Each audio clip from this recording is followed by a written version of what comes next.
Questa volta abbiamo raggiunto l'estremo nord-est Italia, siamo in Friuli, nel bel Friuli, Colli Orientali, siamo a casa Zorzettic e sono con Annalisa, dico bene? Sì, sì. Ho detto tutto giusto? Tutto perfetto. Hai visto? Ecco, tutto perfetto. Colli Orientali del Friuli, patria per i vini bianchi.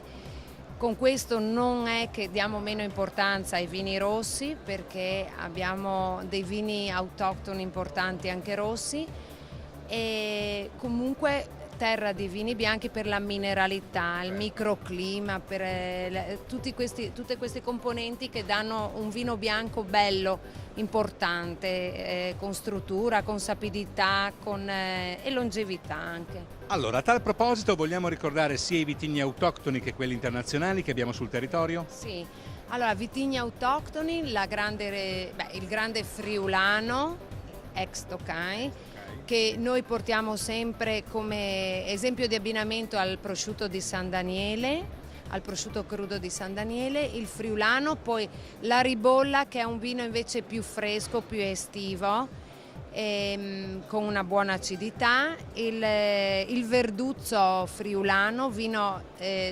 leggermente passito da dessert, il grande Picolit che è una DOCG. Poi abbiamo la Malvasia, abbiamo il Pinot. La Malvasia è un grande vino che si sta riscoprendo adesso. Noi siamo usciti proprio quest'anno con una Malvasia ottenuta da vitigni anche di 80 anni. La Malvasia è un grande vino, anche perché si accosta molto bene a dei piatti attuali, a dei piatti dove c'è un pesce un attimo elaborato, un pesce saporito, dei formaggi con una buona stagionatura. Ecco, e così abbiamo dato anche una bella notizia per quanto riguarda i Colli Orientali. Però hai citato anche i rossi, vogliamo fare così brevemente una carrellata? Sì. I rossi, noi abbiamo il Pignolo, lo Schioppettino, il Refosco. Grande scoperta degli ultimi... Scoperta, non è una scoperta perché sono vitigni vecchi che mio nonno li masticava tutti i giorni, però grande scoperta nel nuovo sistema di vinificazione degli ultimi 10 anni, il Pignolo.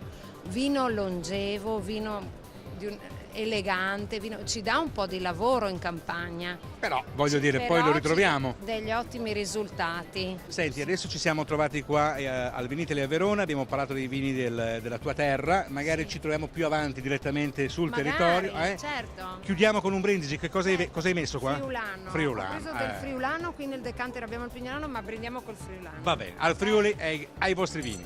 Grazie. Salute.